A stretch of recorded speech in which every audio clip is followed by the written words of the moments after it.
Subscribe કરો એ હૈ news India ચેનલને, પછી યુટ્યુબ એપ પર બેલ આઇકોનનું બટન દબાવો અને નિહાળો એ હૈ ન્યૂઝ ઇન્ડિયા ચેનલ.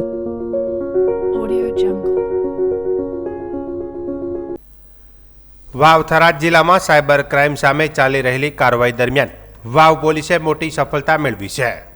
પોલીસ તપાસમાં લગભગ 2,99,66,712 જેટલા સાયબર ફ્રોડના નાણાં સગે વગે કરનાર ટોળકીનો પર્દાફાશ થયો છે.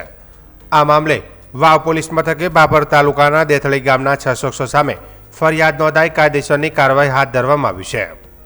મળતી માહિતી મુજબ રાજ્યમાં વધી રહેલા સાયબર ક્રાઇમના ગુનાઓને નાથવા માટે ગુજરાત પોલીસ દ્વારા શંકાસ્પદ બેંક ખાતાઓની તપાસ હાથ ધરવામાં આવી રહી છે. તે દરમિયાન વાવ પોલીસ સ્ટેશનની હદમાં આવતા દેથળી ગામના કેટલાક વ્યક્તિઓના બેંક ખાતાઓમાં કરોડો રૂપિયાના શંકાસ્પદ વ્યવહારો નોંધાયા હોવાનું પણ સામે આવ્યું હતું. આ મામલે પીએસઆઈ MK વસાવાએ ટીમ સાથે વધુ તપાસ કરતા જાણવા મળ્યું હતું કે આરોપીઓએ સંગઠિત રીતે સામાન્ય લોકોના બેંક ખાતાઓ ભાડે કે કમિશન પર મેળવી મ્યુલ એકાઉન્ટ તરીકે ઉપયોગ કર્યા હતા. આ ખાતાઓમાં સમગ્ર દેશભરમાં સાયબર ફ્રોડના ભોગ બનેલા લોકો પાસેથી છેતરપિંડીના નાણાં જમા કરાવવામાં આવતા હતા અને ત્યારબાદ આ નાણાં ઓનલાઈન બેન્કિંગ મારફતે અન્ય ખાતાઓમાં ટ્રાન્સફર કરી રોકડ રૂપિયા અથવા તો ક્રિપ્ટો કરન્સીમાં કન્વર્ટ કરીને સગે વગે કરવામાં આવતા હતા. પોલીસ તપાસમાં સામે આવ્યું હતું કે હસમુખભાઈ રામાભાઈ રાવલે પોતાના ભાઈ ગૌતમભાઈ રામાભાઈ રાવલ સાથે મળી અન્ય આરોપીઓના ખાતા ભાડે લઈ નાણાકીય લાભ મેળવવાનું કાવતરું રચ્યું હતું. આ મામલે ગૌતમભાઈ રામાભાઈ રાવલ, વિપુલભાઈ ભગવાનભાઈ રાવલ, અતુલભાઈ અમરતભાઈ લુહાર, હિતેશભાઈ દેવરામભાઈ જોશી અને હર્ષેંગભાઈ રામાભાઈ ચૌધરી તમામ રહે દેથળી સહિત કુલ 6 આરોપીઓ સામે વાવ પોલીસ મથકે ફરિયાદ નોંધાઈ છે. પોલીસ દ્વારા આ સમગ્ર નેટવર્કની વધુ તપાસ હાથ ધરવામાં આવી રહી છે. આ નાણાં ક્યાંથી આવ્યા હતા અને કોના ખાતામાં ટ્રાન્સફર થયા હતા અને આ નેટવર્કમાં અન્ય કોણ સંડોવાયેલું છે તે દિશામાં તપાસ આગળ વધારવામાં આવી રહી છે. વાવ થરાદ જિલ્લાના દિયોદર ખાતે 3 માર્ચના રોજ સ્વામિનારાયણ ભગવાનના ધાર્મિક કાર્યક્રમ દરમિયાન સંત કૌશલેન્દ્ર પ્રસાદ દ્વારા આપવામાં આવેલ એક નિવેદન હાલ ચર્ચાનો વિષય બન્યો છે. કાર્યક્રમ દરમિયાન સંતે પોતાના ભાષણમાં બદનામ હુએ તો ક્યા હુઆ નામ હુઆ જેવા શબ્દો ઉચ્ચારતા સભામાં હાજર કેટલાક ભક્તો અને સમાજના લોકોમાં આશ્ચર્ય અને ચર્ચા જોવા મળી હતી. ધાર્મિક મંચ પર સંતો દ્વારા આપવામાં આવતી ભાષા સામાન્ય રીતે સમાજને માર્ગદર્શન આપતી અને આદર્શ મૂલ્યોને પ્રસ્થાપિત કરતી હોય છે, પરંતુ આ પ્રકારનું નિવેદન કેટલાક લોકો દ્વારા અયોગ્ય ગણવામાં આવી રહ્યું છે. સમાજના કેટલાક અગ્રણીઓનું કહેવું છે કે સંતો સમાજ અને ધર્મના માર્ગદર્શક હોય છે, તેથી તેમની વાણીમાં સંયમ અને મર્યાદા જાળવવી જરૂરી છે. ઘટનાને લઈને સોશિયલ મીડિયામાં પણ ચર્ચા શરૂ થઈ ગઈ છે કે કેટલાક લોકો સંતના નિવેદન પર પ્રશ્ન ઉઠાવી રહ્યા છે, તો કેટલાક લોકો તેનો અલગ અર્થ કાઢીને સમર્થન પણ કરી રહ્યા છે. સમાજના આગેવાનોનું માનવું છે કે સંતો હંમેશા સમાજ માટે આશીર્વાદરૂપ હોય છે અને તેમની વાણીથી સમાજને સકારાત્મક દિશા મળે તે જરૂરી છે. આવા નિવેદનોને કારણે ભક્તો અને સમાજમાં ખોટો સંદેશ ન જાય તે બાબતે પણ મહત્વપૂર્ણ માનવામાં આવી રહ્યું છે. હાલ આ મામલે સંસ્થા અથવા સંત તરફથી કોઈ સત્તાવાર સ્પષ્ટતા સામે આવી નથી, પરંતુ દિયોદર વિસ્તારમાં આ મુદ્દો ચર્ચાનો વિષય બન્યો છે.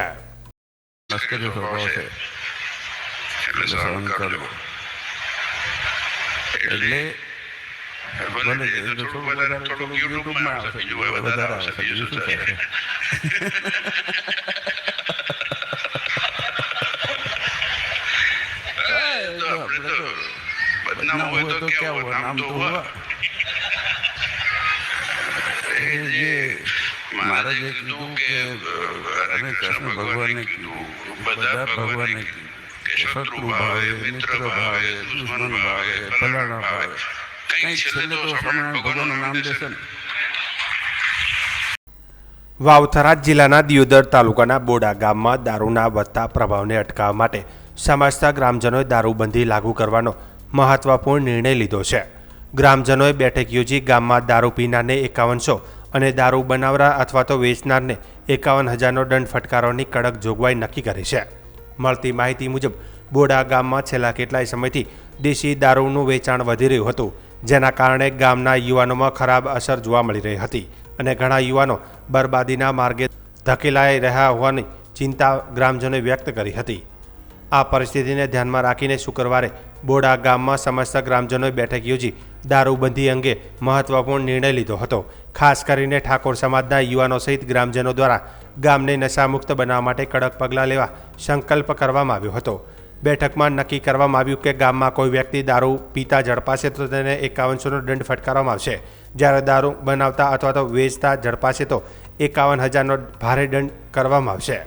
દારૂબંધીના નિર્ણયને અમલમાં મૂકવા માટે બોડા ગામના ગ્રામજનોએ દિયોદર પોલીસ મથકનો સંપર્ક કર્યો હતો અને મોટી સંખ્યામાં ગ્રામજનોએ પોલીસ મથકે પહોંચી પીઆઈ વિજય પ્રજાપતિને આવેદનપત્ર આપીને ગામમાં દારૂ વેચનારાઓ સામે કડક કાર્યવાહી કરવાની માંગ કરી હતી. ગ્રામજનોએ જણાવ્યું હતું કે ગામને નશામુક્ત બનાવવા માટે સમાજ અને પોલીસ બંને મળીને પ્રયાસ કરવાની જરૂર છે. હાલ ગ્રામજનોએ લીધેલા નિર્ણયને લઈને વિસ્તારમાં ચર્ચા જોવા મળી રહી છે અને ગામમાં દારૂબંધીને અસરકારક રીતે અમલમાં લાવવાના પ્રયાસો હાથ ધરાયા છે. બોડા ગામથી તમામ ગ્રામજનો, યુવાન મિત્રો, વડીલો સાથે આમ તો અમારા ગામની અંદર 1 તારીખથી સદંતર તમામ અડાઓ સાથે જે સાથ સહકારથી મિટિંગ કરીને બંધ કરી નાખ્યું છે. પરંતુ પોલીસ સ્ટેશનને પણ જાણ કરી, સાહેબને પણ જાણ કરી અને ગામની અંદર કોઈ પણ જગ્યાએ જો દારૂ પાડશે તો 51,000 રૂપિયા દંડ કર્યો છે. બોડા ગામની અંદર 12 ગામથી પણ કોઈ પીને આવે તો એનો 5100 રૂપિયા દંડ છે અને 5100 રૂપિયા લેવાની અમારા ગામમાંથી બોડા ગામમાં શરૂઆત પણ થઈ ગઈ છે. અને આજે પીએસઆઈ સાહેબને મળી અને વિનંતી કરી છે કે અમારા ગામની અંદર કોઈ પણ જગ્યાએ દારૂ ના મળે અને સાથ સહકાર આપશે એવી વિનંતી સાથે પોલીસે પણ અમને ખૂબ સાથ સહકાર આપ્યો છે. અને જ્યારે પણ જરૂર પોલીસની હોય ત્યારે કહેજો કે અમે હંમેશા હાજર રહેશે. અને તમામ ગ્રામજનોને પણ વિનંતી છે કે આ જ સહકાર હંમેશા સહકાર આપતા રહે એવી વિનંતી સાથે જય ઓગળતી, જય ગોગા મહારાજ. અમારા ગામની અંદર દારૂ વર્ષોથી ચાલી રહ્યું હતું, ત્યારે હવે ગામની અંદર બંધિયારો થઈ ગયો છે એટલે ગામમાં બધે ફેમિલીથી ગામ આખું ભેગું થઈ અને ગામે દારૂ બંધ કર્યું છે. હવેથી દારૂ ગામમાં મળશે નહીં. કેટલો દંડ છે વેચનારને, કેટલો પીનારને કેટલો દંડ? દારૂ પીને ગયા ગામમાં આવશે તો એને 5100 રૂપિયા દંડ છે અને જે દારૂ પાડશે એને 51,000 રૂપિયા દંડ છે. બંધી કરી છે અમે આખા સંમતિ ભાઈઓ સંમતિ થઈને બરાબર. એમાં 51,000 રૂપિયા દારૂ પાડે એનો દંડ, પીઓ એનો 5100 રૂપિયા દંડ. અને સંબોધી ભાઈઓ થઈને અમે સાહેબને વિનંતી કરવા આવ્યા છે અને ખૂબ સાહેબે મને સહકાર આપ્યો છે. ગામ બોડા, જેજર તાલુકાનું બોડા ગામ. વાવ થરાદ જિલ્લામાં માદક પદાર્થો સામે ચાલી રહેલી કાર્યવાહી દરમિયાન થરાદ પોલીસે વાતળાવ ચેકપોસ્ટ પરથી બ્રાઉન હેરોઇન એટલે કે સ્મેક સાથે 4 આરોપીઓને ઝડપી પાડવામાં સફળતા મેળવી છે. પોલીસે તેમની પાસેથી 5.81 ગ્રામ બ્રાઉન હેરોઇન સહિત કુલ 2,36,200નો મુદ્દામાલ જપ્ત કર્યો છે. પકડાયેલા આરોપીઓમાં દિલીપ ભારતી ગોસ્વામી રહે ડીસા, ભરતજી ઠાકોર રહે ડીસા મૂળ દેલવાડા, શૈલેષ ચૌધરી રહે કટાવ સુઈગામ અને અરવિંદ રાઠોડ રહે કારેલા ભાભરનો સમાવેશ થાય છે. પોલીસ તપાસ દરમિયાન ભરતજી ઠાકોરના કબજા ભોગવટાના મોટરસાયકલમાંથી તેમજ શૈલેષ ચૌધરી અને અરવિંદ રાઠોડના મોટરસાયકલની પેટ્રોલ ટાંકીના અંદરના ભાગમાંથી બ્રાઉન હેરોઇન મળી આવ્યું હતું. પોલીસ દ્વારા જપ્ત કરાયેલ મુદ્દામાલમાં 5.81 ગ્રામ બ્રાઉન હેરોઇન કિંમત ₹1,16,200, 4 મોબાઈલ ફોન કિંમત ₹20,000, 2 મોટરસાયકલ કિંમત ₹1 લાખ ઉપરાંત પાકીટ, આધાર કાર્ડ, ચૂંટણી કાર્ડ, પાન કાર્ડ અને ડેબિટ કાર્ડનો સમાવેશ થાય છે અને કુલ મળીને 2,36,200નો મુદ્દામાલ કબજે કરવામાં આવ્યો છે. થરાદ પીઆઈ એટી પટેલે જણાવ્યું હતું કે જિલ્લા પોલીસ અધિક્ષકના માર્ગદર્શન હેઠળ થરાદ પોલીસ સ્ટેશન વિસ્તારમાં આવેલી વાતરાવ અને ખોડા ચેકપોસ્ટ પર 24 કલાક વાહન ચેકિંગ કરવામાં આવી રહ્યું છે. તારીખ 5ના રોજ ફરજ પરના કર્મચારીઓને સાચોર તરફથી આવતા 2 શંકાસ્પદ વાહનો પર સવાર 4 વ્યક્તિઓ જોવા મળતા એનડીપીએસ કાયદા હેઠળ કાર્યવાહી કરી એફએસએલ અને સરકારી પંચોની હાજરીમાં તપાસ હાથ ધરવામાં આવી હતી, જેમાં માદક પદાર્થનો જથ્થો મળી આવ્યો હતો. પ્રાથમિક તપાસમાં સામે આવ્યું હતું કે આરોપીઓ આ માદક પદાર્થ પોતે પીવા માટે લઈ જઈ રહ્યા હતા. વધુમાં આ કેસમાં અબ્બાસ સાચોરવાળા સાચોર ધાનેરા રોડ પર ચેતના હોટલ નજીક ગેરેજ ધરાવે છે. આ મુદ્દામાલ આપી મદદગારી કરવામાં આવી હોવાનું પણ ખુલ્યું છે. હાલ પીએસઆઈ ચૌહાણ આ માદક પદાર્થ ક્યાંથી લાવવામાં આવ્યો હતો, ક્યાં લઈ જવાનો હતો અને કોને આપવાનો હતો તે દિશામાં વધુ તપાસ કરી રહ્યા છે. આ સાથે પીઆઈ એટી પટેલે મીડિયા મારફતે ચેતવણી આપતા જણાવ્યું કે માદક પદાર્થોની કોઈ પણ ગેરકાયદેસર પ્રવૃત્તિ સહન કરવામાં આવશે નહીં. વાવ થરાદ જિલ્લા પોલીસની બાજ નજર છે અને આવા ગુનાઓમાં સંડોવાયેલા કોઈ પણ વ્યક્તિને છોડવામાં નહીં આવે તેમ જણાવ્યું હતું. મહેરબાન પોલીસ અધિક્ષક સાહેબ શ્રી વાવ થરાદ ચિંતન ટેરે સાહેબની સૂચના અને માર્ગદર્શન હેઠળ થરાદ પોલીસ વિસ્તારમાં આવેલી વાતળાવ અને ખોડા બંને ચેકપોસ્ટ ઉપર 24/7 સતત વાહન ચેકિંગ કરી રહ્યા છીએ. જે અનુસંધાને તારીખ 5ના રોજ ફરજ પરના જે કર્મચારી હતા તેઓ સાંચોર તરફથી આવતા 2 વાહનો શંકાસ્પદ હાલતમાં મળી આવેલા, જેની ઉપર 4 ઇસમો સવાર હતા. તેમની પાસેથી માદક પદાર્થનો જથ્થો મળી આવતા NDPS લગતનું રેડનું આયોજન કરવામાં આવેલું, જેમાં FSL અને સરકારી પંચો રૂબરૂ ઝડપી તપાસ કરતા તેઓની પાસેથી બ્રાઉન શુગર કે જે સ્મેક કહેવાય છે તે 5.81 ગ્રામનો મુદ્દામાલ કબજે કરવામાં આવેલો અને જેની કિંમત છે 1,16,200 અને ટોટલ મુદ્દામાલ 2,36,200 રૂપિયાનો મુદ્દામાલ કબજે કરી 5 ઇસમો વિરુદ્ધમાં ગુનો રજીસ્ટર કરવામાં આવેલો છે અને 4 ઇસમોની અટકાયત કરવામાં આવેલી છે. હાલમાં ક્યાંથી મુદ્દામાલ લાવેલા અને ક્યાં લઈ જવાનો હતો અને કોને આપવાનો હતો તે દિશામાં PSI શ્રી ચૌહાણ સાહેબ તપાસ કરી રહ્યા છે. સાહેબ, અવારનવાર સરહદ એરીથી ડ્રગ્સ ઝડપાતું હોય છે, આ ડ્રગ્સ માફિયાઓ બેફામ બની રહ્યા છે, કેમ કે હું ચોક્કસ તમામને આપના માધ્યમથી એક સંદેશ આપવા માગું છું કે આવી કોઈ પણ પ્રવૃત્તિ કરતા હોય તો સુધરી જજો. વાવ થરાદ જિલ્લા પોલીસની બાજ નજર છે, કોઈને છોડવામાં નહીં આવે. વાવ થરાદ જિલ્લાના વાવમાંથી એક લાગણીસભર ક્ષણ સામે આવ્યું છે. વાવ પોલીસ સ્ટેશનમાં ફરજ બજાવતા 2 પોલીસ કર્મચારીઓની બદલી થતાં પોલીસ સ્ટાફ દ્વારા તેમને ભવ્ય અને લાગણીસભર વિદાય આપવામાં આવી. મળતી માહિતી મુજબ વાવ પોલીસ સ્ટેશનમાં ફરજ બજાવતા રામજીભાઈ ચૌધરી અને દશરથભાઈ રાવલની તાજેતરમાં બદલી થઈ છે, જેમાં રામજીભાઈ ચૌધરીની બદલી વાવ થરાદ જિલ્લા ટ્રાફિક પોલીસમાં કરવામાં આવી છે, જ્યારે દશરથભાઈ રાવલની બદલી બાબર પોલીસ સ્ટેશનમાં કરવામાં આવી છે. બદલીને પગલે વાવ પોલીસ સ્ટેશન ખાતે પોલીસ સ્ટાફ દ્વારા એક ભવ્ય વિદાય સમારંભનું આયોજન કરવામાં આવ્યું હતું. આ પ્રસંગે બંને પોલીસ કર્મચારીઓને શાલ, સાફો અને શ્રીફળ અર્પણ કરી સન્માનિત કરવામાં આવ્યા હતા. લાંબા સમયથી વાવ પોલીસ સ્ટેશનમાં બજાવેલી તેમની નિષ્ઠાપૂર્વકની સેવાઓને યાદ કરી પોલીસ સ્ટાફના સભ્યોએ તેમની કામગીરીની પ્રશંસા વ્યક્ત કરી હતી. સાથે સાથે નવી જગ્યાએ પણ તેઓ સફળતાપૂર્વક ફરજ બજાવે તેવી શુભકામનાઓ પાઠવી હતી. આ વિદાય સમારોહમાં વાવ પોલીસ સ્ટેશનના PI AR ખત્રી સહિત પોલીસ સ્ટાફના તમામ સભ્યો હાજર રહ્યા હતા અને સૌએ મળીને બંને કર્મચારીઓને ભાવભીની વિદાય આપી તેમની સાથે જોડાયેલી યાદોને તાજી કરી હતી. વાવ થરાદ જિલ્લાના બાબર તાલુકાના સનેસરા ગામની સીમમાંથી પસાર થતી માઇનોર કેનાલમાં ગાબડું પડતા ખેતરોમાં પાણી ફરી વળ્યું હતું, જેના કારણે આસપાસના ખેતરોમાં ઉભેલા ઘઉંના પાકને ભારે નુકસાન થયું હોવાનું પણ સામે આવ્યું છે. મળતી માહિતી અનુસાર સનેસરા ગામની સીમમાં આવેલી માઇનોર 3 કેનાલ અચાનક તૂટી જતા પાણી સીધું જ નજીકના ખેતરોમાં ફરી વળ્યું હતું, જેના કારણે ખેડૂતોના ખેતરમાં ઉભેલા ઘઉંના પાકમાં પાણી ભરાઈ જવાના કારણે પાકને નુકસાન પહોંચ્યું છે. ખેડૂતોનું કહેવું છે કે કેનાલોમાં વારંવાર ગાબડા પડવાની સમસ્યા ઊભી થતી રહે છે, જેના કારણે દર વર્ષે ખેડૂતોને નુકસાન વેઠવાનો વારો આવે છે. કેનાલોની યોગ્ય રીતે મરામત અને જાળવણી ન થવાને કારણે આવી પરિસ્થિતિ સર્જાતી હોવાનો પણ ખેડૂતોએ આક્ષેપ કર્યો છે. ઘટનાની જાણ થતાં સ્થાનિક ખેડૂતો મોટી સંખ્યામાં સ્થળ પર પહોંચી પરિસ્થિતિ નિહાળી હતી અને તંત્ર સામે રોષ વ્યક્ત કર્યો હતો. ખેડૂતોનું કહેવું છે કે પાણીના પ્રવાહને કારણે ઘઉંના પાકને થયેલા નુકસાનનું યોગ્ય મૂલ્યાંકન કરી સરકાર દ્વારા વળતર આપવામાં આવે. ખેડૂતો દ્વારા તંત્રને માંગ કરવામાં આવી છે કે તાત્કાલિક કેનાલનું ગાબડું પૂરવામાં આવે અને પાકને થયેલા નુકસાન અંગે સર્વે કરી ખેડૂતોને વળતર આપવામાં આવે. બનાસકાંઠાની ડીસા રૂરલ પોલીસે છેતરપિંડીનો ભોગ બનેલા એક પરિવારને તપાસના અંતે 27.50 લાખનો મુદ્દામાલ પરત અપાવી માનવીય અભિગમ સાથે સફળ કામગીરી કરી છે. તેરા તુજકો અર્પણ અભિયાન હેઠળ જિલ્લા પોલીસ વડા પ્રશાંત સુબેની ઉપસ્થિતિમાં આ રકમ અને દાગીના મૂળ માલિકને સુપ્રત કરવામાં આવ્યા હતા. ગત 23 જાન્યુઆરીના રોજ ડીસા રૂરલ પોલીસ સ્ટેશન વિસ્તારમાં બનાસ નદી પાસે એક યુવક અને યુવતીએ ઝેરી દવા પીને આત્મહત્યાનો પ્રયાસ કર્યો હતો. ઘટનાની જાણ 112 હેલ્પલાઇન પર મળતા પોલીસ અને 108ની ટીમ તાત્કાલિક સ્થળ પર પહોંચી હતી અને બંને ગંભીર હાલતમાં હોસ્પિટલમાં ખસેડ્યા હતા. હોસ્પિટલમાં સારવાર દરમિયાન પોલીસની પ્રાથમિક પૂછપરછમાં ચોંકાવનારો ખુલાસો થયો હતો. આ પરિવારે એકના ડબલ કરવાની લાલચમાં આવીને 27.50 લાખની રોકડ અને સોના ચાંદીના દાગીના ગુમાવ્યા હતા. છેતરપિંડીનો ભોગ બન્યા બાદ આર્થિક પાયમાલી અને આઘાતમાં આવી પરિવારના 2 સભ્યોએ જીવન ટૂંકાવવાનો નિર્ણય કર્યો હતો.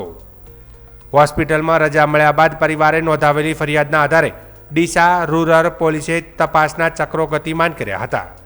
ટેકનિકલ સર્વેલન્સ અને બાતમીદારોની મદદથી પોલીસે આરોપીઓ સુધી પહોંચી 27.50 લાખની કિંમતનો મુદ્દામાલ કબજે કર્યો હતો. પ્રેસ કોન્ફરન્સમાં જિલ્લા પોલીસ વડા પ્રશાંત સુબે જણાવ્યું હતું કે લોકોએ આવી અંધશ્રદ્ધા કે જે ટૂંકા સમયમાં નાણાં બમણા કરવાની લાલચ આપતી લોભામણી યોજનાઓથી સાવધાન રહેવું જોઈએ. આ સફળ કામગીરી બદલ જિલ્લા પોલીસ વડાએ ડીસા રૂરલ પોલીસ સ્ટેશનના પીઆઈ અને સમગ્ર પોલીસ સ્ટાફને અભિનંદન પાઠવ્યા હતા. ચમનભાઈ શું બનાવ બને? અમારે બે ભફણ આવ્યા હતા અમારે ઘેર, એટલે કે તમારે લેબડાને છે માલ છે ઓમ છે, પણ અમે ગણહાર ના કર્યું. પછી કે અમારે ચા પીવી છે, એટલે મેં ચા પાઈ. ચા પાયા પછી એને શું કર્યું મને ખબર ના પડી. એટલે અમે એને જેમ પૈસા માગ્યા એમ પૈસા આલ્યા, દાગીના માગ્યા એમ દાગીના આલ્યા, બધા લઈ લઈ આજુબાજુવાળા પાયાથી. પછી હાલવા અમે હાઈવે રોડ ઉપર આવતો હું હાલવા એક્ટિવા લઈ, બરાબર 4 દાડા મારા આવું બીના બનેલી. પછી અમે એમને બોલાયા આખોલ, એટલે આખોલ અમે જ્યાં 2 જણા, તો પછી એમને કીધું કે તમે આ મોબાઈલ અહીંયા મૂકો, એટલે મેં મોબાઈલ મૂક્યા નહીં. એટલે મોબાઈલ મૂકીને પછી અમને મોબાઈલ લઈ ગયા ખરા. તો પછી અમને ખબર પડી કે આવું અમારું હાંસી બન્યું છે. પછી અમે 2 જણા, અમારો છોકરો હાંસી હતો, અમારા છોકરાને અમે એક્ટિવા લઈને ઘેર મેલ્યો. પછી અમે 2 જણા કીધું કે આપણે શું કરવાનું, એટલે એમને કીધું કે હવે આપણે તો બધાને મોટું બતાવી કે યાદ નહીં, કોકને મોટું તો બતાવવું પડે ને અમારે. પછી અમે દવા પીધી, દવા લઈ તો દવા પીધી, એટલે 4 વાગે અમે દવા પીધી. પછી 5 વાગે 6 વાગે અમને સાહેબાઈને લઈ ગયા દવાખાને દાખલ કરેલા. પછી અમારા ભાઈને બધા આવેલા, પ્રાઇવેટમાં અમે દવાખાને લઈ ગયેલા. કેટલા પૈસા લઈ ગયા તમારે? અમારી જોડે 1,75,000. 1,75,000. અને દાગીના મળીને કુલ કેટલો મુદ્દામાં દાગીના હાથ દાગીના એમ કહીને 27 લાખ રૂપિયા હતા. પોલીસ આ પ્રકારે તમને દાગીના પરત અપાયા છે, શું કહેશો? પોલીસને ખૂબ ખૂબ ધન્યવાદ છે કે અમને દાગીના પાછા અપાયા છે, અમને જીવતદાન મળે છે, એટલે ખૂબ ખૂબ ધન્યવાદ પોલીસ. નમસ્કાર. ડીસા રૂરલ પોલીસ સ્ટેશનમાં જાન્યુઆરી મહિનામાં 23 તારીખના દિવસે 112 જે અમારી પોલીસ હેલ્પલાઇન છે તેના ઉપર એક કોલ આવ્યો હતો, જેમાં કોઈ અગમ્ય કારણોસર એક બેન અને એક ભાઈ આ બંને બનાસ નદીમાં ઝેરી દવા પીને આત્મહત્યા કરવાનો પ્રયત્ન કરી રહ્યા છે તે બાબતની બાતમી હતી. તાત્કાલિક 112 ત્યાં પહોંચી, તે પછી 108ને પણ બોલાવવામાં આવ્યું અને બંને જે ભાઈ બહેન હતા તેઓને લઈને હોસ્પિટલમાં પણ લઈ જવામાં આવ્યો હતો. 4 દિવસ પછી તેઓને જ્યારે હોશ આવ્યો તે સમયે જે 112ના જે પીઠ જમાદાર હતા તેઓ દ્વારા પૂછપરછ કરવામાં આવી, ત્યારે ખબર પડી કે તેઓ સાથે એકના ડબલ પૈસા કરવાની વિધિ કરવામાં આવેલ હતી અને તેમાંથી રોકડ રકમ, મોબાઈલ, સોના ચાંદીના દાગીના તે મળીને કુલ લગભગ 27,50,000 જેટલો અમાઉન્ટનો મુદ્દામાલ લઈને એક ઇસમ ગયો હતો. આ એમોમાં જે પૈસા એક મટકીમાં નાખીને તે પછી વિધિ કરવામાં આવશે અને પછી આ ડબલ થશે, આ પ્રમાણે વિશ્વાસ તેઓને આપવામાં આવ્યો હતો. તાત્કાલિક આ બાબતની કાયદેસર કાર્યવાહી કરવામાં આવી, તેના ઉપરથી તપાસ શરૂ કરવામાં આવી અને ટેકનિકલ ઇન્ટેલિજન્સ અને હ્યુમન ઇન્ટેલિજન્સના માધ્યમથી જે ડીસા રૂરલ પોલીસ સ્ટેશનના સ્ટાફ અને અધિકારી કર્મચારી છે તેઓએ આ વિધિ કરનાર ઇસમને શોધખોળ કરી અને તેઓને આ વ્યક્તિ રાજસ્થાનના શિરોહી રેવદરના છે આ ખબર પડી. ત્યાં જઈને તેઓ પાસેથી આ કુલ મુદ્દામાલ 27,50,000 જેટલો મુદ્દામાલ રિકવર કરવામાં આવ્યો અને આજે આ મુદ્દામાલ આ જે બંને વ્યક્તિ હતા તેઓને અને તેઓએ બાકી પણ તેઓના જે સગા સંબંધી હતા તેઓ પાસે આ જ વિધિ માટે લેવામાં આવ્યો હતો. તેઓને આજ 13 તુચકો અર્પણ અંતર્ગત આ 14 બુટી, રોકડ રકમ 1,75,000, સોનાની બાકી અને ચાંદીના બાકી દાગીના અને મોબાઈલ આ પાછળ આપવામાં આવ્યો છે. હું આપના માધ્યમથી તમામ લોકોને આ વિનંતી કરું છું કે આ પ્રમાણે જે કોઈ લાલચ આપે છે આ ખોટી લાલચ છે. આ પ્રમાણેના કોઈ પણ ફ્રોડમાં આપ ફસતા નથી અને જ્યારે આપના સાથે આ થવાની શક્યતા થઈ રહી છે અથવા થાય છે તો તાત્કાલિક પોલીસની મદદ આપ લેજો. પોલીસ આપના સહકાર માટે, આપના મદદ માટે છે. અમારા તરફથી આપની મદદ ચોક્કસ તાત્કાલિક કરવામાં આવશે. સર શું કહેશો, કેટલા લોકો દ્વારા છેતરપિંડી કરવામાં આવી હતી, કેટલા લોકોની અટકાયત કરવામાં આવી, કેટલા લોકો બાકી છે? આ જે ભોગ બનનાર હતા, આ બંને હતા, તેના સાથે બીજા પણ 4-5 ભોગ બનનાર છે, જેના પાસેથી તેઓ દ્વારા આ સોનાની બુટી વગેરે લેવામાં આવી હતી. તેઓને આ પાછળ આપવામાં આવી છે. આના જે આરોપી છે તેમાં એકનું નામ અત્યારે અમારા સામે આવે છે. અત્યાર સુધી તેઓની અટકાયત થયેલ નથી, પરંતુ આગળની કાયદેસર કાર્યવાહી શરૂ છે.